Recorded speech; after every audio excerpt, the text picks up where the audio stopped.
my dear students, welcome you again on my YouTube channel Angrezi Academy. Dear students, today we are going to discuss until versus unless. देखिए, कई बार हमारे ये suspense होता है, ये confusion होता है कि until और unless में डिफरेंस कैसे होता है, how to use, where to use until and where to use unless.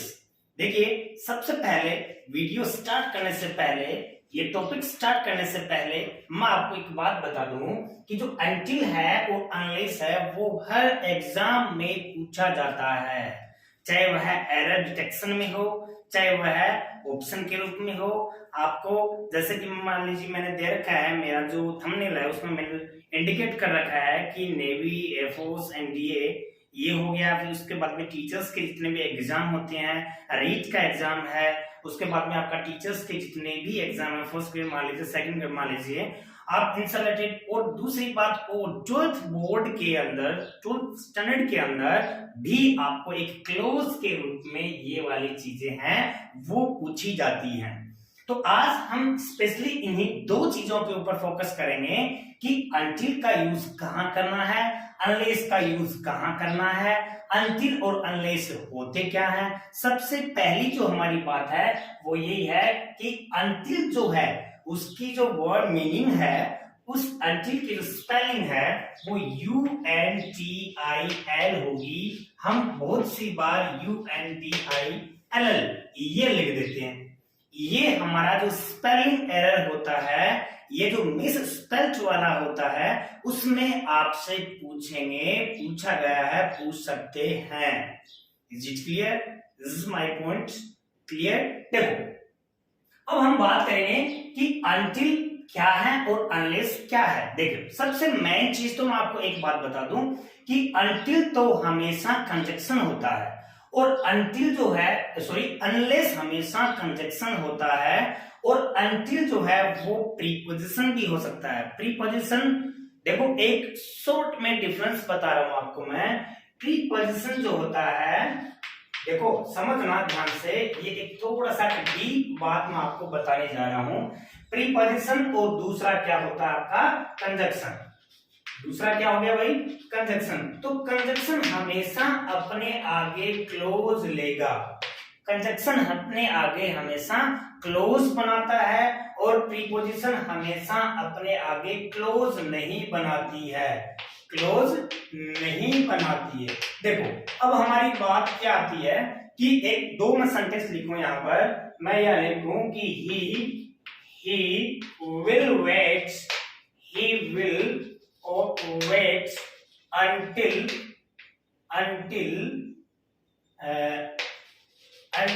यहां दे दिया इवनिंग। समझ आया? अब आपको अंडरलाइन करके दे दे और नीचे यहां पे आपको ऑप्शन दे दे कि द अंडरलाइन पार्ट इज, ये कंजक्शन है या फिर क्या है, प्रीपोजिशन है। तो प्रीपोजिशन कंजक्शन में डिफरेंस क्रिएट करने के लिए आपसे क्या करना है, दोनों में प्रीपोजिशन हमेशा अपने आगे क्लोज नहीं लेगा, कंजक्शन अपने आगे क्लोज लेगा। इसलिए ये क्या हो सकता है, क्या होगा, ये प्रीपोजिशन होगा ये word. This is important. Okay, अब हम सिंपल तरीके से बातें करते हैं, आपको सिंपल वे में मैं आपको सिखाता हूं। देखो, क्या होता है कि until जो होता है वो एक टाइम इंडिकेट वर्ड होता है। समझ आया भाई? यहां पर until जो होगा वो एक टाइम को इंडिकेट करेगा, दूसरा unless होता है वो कंडीशन को इंडिकेट करेगा। यानी मेरी जो बात है वो आप समझने की कोशिश करना कि कोई भी चीज आपको कंडीशन बताए, कोई भी चीज आपको कंडीशन बताए या फिर कंडीशन न बता के टाइम बताए, तो हम किसका यूज करेंगे, टाइम के लिए until का करेंगे, unless का कंडीशन के लिए करेंगे। अब देखिए, शॉर्ट में आपको मैं कुछ सेंटेंसेस लिखता हूं, उनको देखना। ओके माय डियर स्टूडेंट्स, मैंने कुछ सेंटेंसेस लिखे हैं, तो आपको उसमें जरा फोकस रखना है कि you can not get a job until unless। मैंने आपको एक चीज समझाई है, just previously I explain very well कि यहाँ until जो होता है वो टाइम को इंडिकेट करेगा।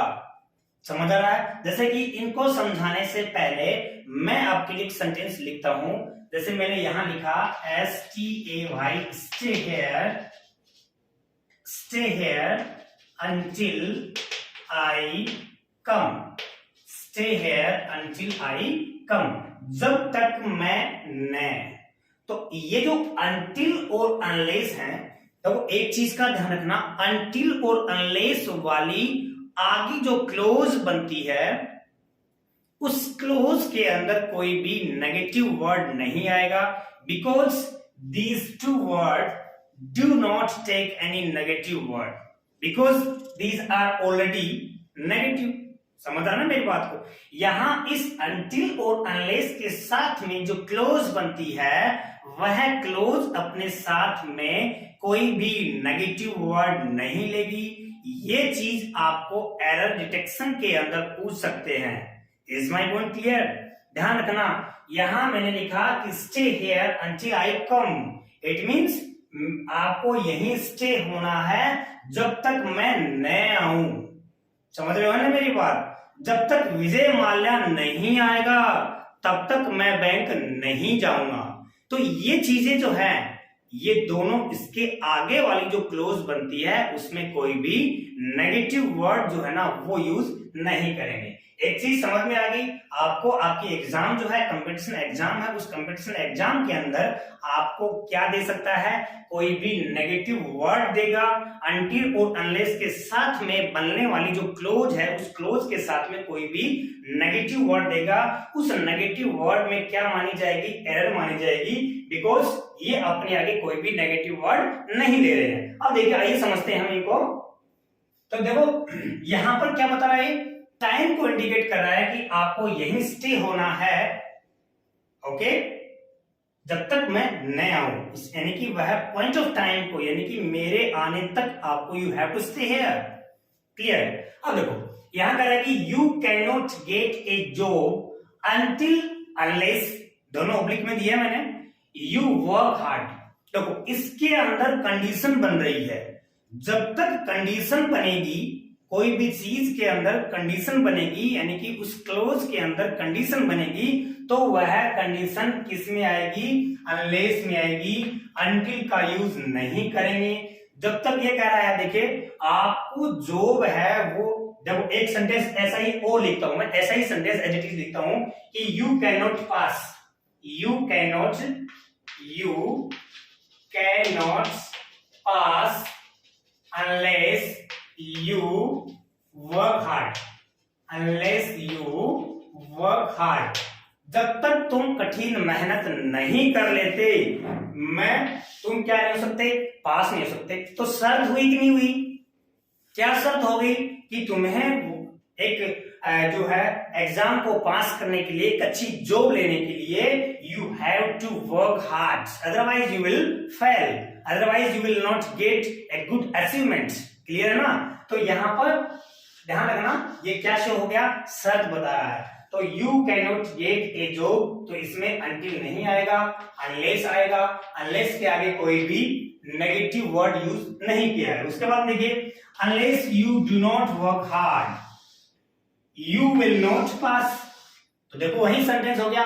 यहां कह रहा है, यहाँ पे अनलेस जो शब्द है कंडीशन बन रही है, बट इसमें मैंने यहां नेगेटिव वर्ड डाल दिया, तो ये नेगेटिव वर्ड नहीं आएगा। क्लियर हो गया? उसके बाद देखिए, please do not switch on the TV. तो यहां पर please do not switch on the TV until I want complete the homework. जब तक मैं मेरा होमवर्क कंप्लीट नहीं कर लेता हूं, तो इसके अंदर क्या नहीं आएगा? ये वांट नहीं आएगा, विल प्लस नॉट ये नहीं आएगा, बिकॉज ये जो अंटिल है ये अपने आगे नेगेटिव वर्ड नहीं लेगा। दूसरी चीज, आपको यहां जो अंटिल है वो एक टाइम को इंडिकेट कर रहा है, यानी कि टीवी तब तक नहीं देखना है जब तक मैं मेरा काम खत्म नहीं कर लेता हूं, होमवर्क कंप्लीट नहीं कर लेता हूं। होमवर्क कंप्लीट करने तक, यानी कि टाइम को इंडिकेट कर रहा है, और टाइम को इंडिकेट करने के लिए हम अनटिल क्लोज या फिर अनटिल जो हमारा कंजक्शन है उसका यूज करेंगे। Is it clear? नेक्स्ट क्या कर रहा है? I lived with my parents unless I was 17, यानी कि जब तक मैं 17 का, जब तक मैं 17 का नहीं हो जाता हूं तब तक खतरा के साथ रहना है। यानी कि हमें हमारे जो मेरे जो पेरेंट्स हैं 17 का, तो वहां पे वो कंडीशन हो गई, वो क्या हो गई? कंडीशन हो गई कि मुझे जब तक मैं 17 का नहीं हो जाता हूं तब तक I want to live with my parents. Clear हो गया? इस सेंटेंस में कंडीशन बन रही है, इसलिए अनलेस का यूज किया। इस सेंटेंस में टाइम को इंडिकेट कर रहा है, इसलिए अनटिल का यूज हुआ। यहां पर ये नेगेटिव वर्ड नहीं आएगा, उसके बाद में इसमें नेगेटिव वर्ड नहीं आएगा, अनलेस इसमें भी कंडीशन बन रही है। अब मैं आपके सामने और भी सेंटेंसेस लेके आता हूं, देखना। कुछ सेंटेंसेस आपके एग्जाम में एरर डिटेक्शन से पूछे जाते हैं। एक सेंटेंस दे देंगे, एक वर्ड दे देंगे, यानी कि एक पूरा का पूरा क्वेश्चन देंगे। उस क्वेश्चन के अंदर आपको फाइंड आउट करना है कि which part has an error. Okay, तो एरर वाले सेंटेंस है वो इस तरह से आपसे पूछे जा सकते हैं। तो देखिए, आपके सामने मैंने 2 क्वेश्चन लिखे हैं जो आपके एग्जाम में अपीयर हुए हैं। यहाँ पे कह रहा है कि unless you do not, right? पहला ऑप्शन है अनलेस यू डू नॉट, दूसरा ऑप्शन है गिव अप बैड हैबिट्स, तीसरा ऑप्शन है यू विल सफर, और डी में है नो एरर। यदि कोई भी एरर नहीं है, किसी भी पार्ट में एरर नहीं है, then you have to tick the option, otherwise find out 1 2 3। अब देखिए, हम बात करेंगे यहाँ पे अनलेस। तो अनलेस के सामने just previously I explain very well, यहाँ पे अनलेस के सामने यहाँ कोई भी नेगेटिव वर्ड नहीं आएगा, इसलिए ये वाला नेगेटिव वर्ड नहीं लगेगा। Unless you give up bad habits, जब तक तुम बुरी आदतों को गिव अप नहीं कर देते, यू विल सफर, तुम इस तरह से ही सफर रहोगे, यानी कि पीड़ित रहोगे। तो यहाँ पे हमारा ऑप्शन जो होगा, आंसर जो होगा, वो क्या हो जाएगा? ए आ जाएगा। ओके, नेक्स्ट क्वेश्चन क्या कह रहा है यहाँ पे? I will not go out, I will not go out until the rain, I will not go out, मैं बाहर नहीं जाऊंगा। समझ आ रहा है मेरी बात? मैं बाहर नहीं जाऊंगा जब तक बारिश नहीं रुक जाती है। तो यहां अंटिल आ गया। दूसरी चीज द रेन, यानी कि ये ऑप्शन सही है, ये ऑप्शन सही है। डू नॉट स्टॉप, तो यहाँ पे डू नॉट स्टॉप की बजाय यहाँ क्या आना चाहिए? स्टॉप्स आना चाहिए। ये इसमें क्या हो गया? सी पार्ट में एरर हो गया। क्लियर हो गया? अब मैं आपके सामने कुछ सेंटेंसेस और लेके आता हूं अनलेस और अनटिल में कंफ्यूज को दूर करने के लिए। Yes, my dear students, some sentences are there in front of you. Until you help me, I cannot find my work.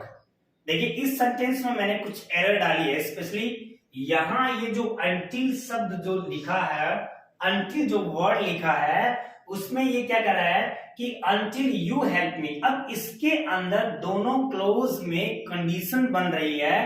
ये कह रहा है कि I cannot find my work, यदि आप मेरी मदद नहीं करते हो तब तक, यानी कि मुझे कोई भी काम नहीं मिलेगा। यानी कि उसने शर्त रखी है कि तुम मदद करोगे तभी मुझे क्या मिलेगा? काम मिलेगा। समझ आया आपको? तो यहाँ अनटिल की जगह क्या आ जाएगा? अनलेस का यूज करेंगे। अनलेस यू हेल्प मी, जब तक तुम मेरी जो मदद नहीं कर देते तब तक मुझे कोई भी वर्क जो है ना वो फाइंड आउट नहीं कर सकता। उसके बाद में कह रहा है कि you can not play football, तुम फुटबॉल नहीं खेल सकते। Unless you finish your work, जब तक तुम्हारा काम जो है वो फिनिश नहीं कर लोगे तब तक तुम खेलोगे नहीं। इसका मतलब उसने शर्त रखी है कि पहले क्या होना चाहिए? Your homework should be finished, after that you have to play there. समझ आया आपको? तो यहाँ पे ध्यान रखना, इस वाक्य में, इस सेंटेंस में, इस क्लोज में आगे कंडीशन बन रही है।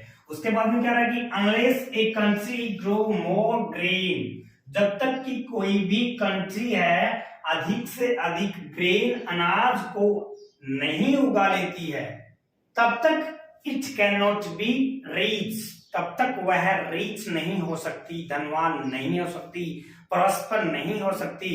प्रॉस्पेरिटी कब मिलेगी? जब वह अधिक से अधिक ग्रेन, अधिक से अधिक फूड क्या करेगी? ग्रो नहीं कर लेगी। तो यहाँ पर भी इसमें क्या बता रहा है, कंडीशन बता रहा है, शो कर रहा है कंडीशन की ये वाली कंडीशन है, वो धनवान बनने के लिए कंडीशन कौन सी फुलफिल करनी पड़ेगी, अधिक मोर एंड मोर ग्रेन को ग्रो अप करने की। दूसरा कह रहा है कि no one can help you unless until, देखो दोनों में मैंने ऑब्लिक लगा के डाले हैं, you tell us the problem, तो यहां पर भी ये कह रहा है कि जब तक तुम हमें प्रॉब्लम नहीं बताओगे, no one can help you, आपकी कोई भी मदद नहीं करेगा। यानी कि उसने शर्त रखी है कि क्या बताना पड़ेगा, प्रॉब्लम को बताना पड़ेगा। तो इस प्रॉब्लम को बताने के लिए उसने शर्त रखी है, तो यहां क्या हो गया, अनलेस हो गया। उसके बाद में यहां कह रहा है कि until I come don't go, जब तक मैं न आऊं जाना मत। समझ आ रहे हो ना मेरी बात? देखिए इसमें टाइम को इंडिकेट कर रहा है, टाइम को जहां इंडिकेट करे वहां हम अंटिल का यूज करेंगे, और अंटिल वाली क्लोज में हम कोई भी नेगेटिव वर्ड का यूज नहीं करेंगे। नेक्स्ट देखिए, अनलेस यू वर्क हार्ड, जब तक तुम कठिन मेहनत नहीं कर लेते, you can not be successful, आप सक्सेसफुल नहीं बन सकते। समझ आया दोस्तों? आपके सामने आज की जो सेशन था हमारा, उसमें हमने अंटिल और अनलेस में जो डिफरेंस होता है उसको हमने दूर किया है, उसका कंफ्यूजन आपके सामने दूर किया है। ये एक इंपॉर्टेंट टॉपिक है अंटिल और अनलेस का, इसलिए इसको एक सेपरेट में मैंने क्लास में लिया है, बिकॉज ऐसे सेंटेंसेस जो कॉम्पिटिटिव क्लासेस जो होती है, कॉम्पिटिटिव एग्जाम होते हैं, उनमें पूछे जाते हैं, और स्पेशली जो क्लोजेस का एक टॉपिक बनता है, जो 10th क्लास का बोर्ड है, 12th क्लास का बोर्ड है, उसमें भी आपसे पूछा जाता है। इस तरह से हमारे और भी वीडियोस होंगे आगे next related to your exam. So all the best, keep watching my video.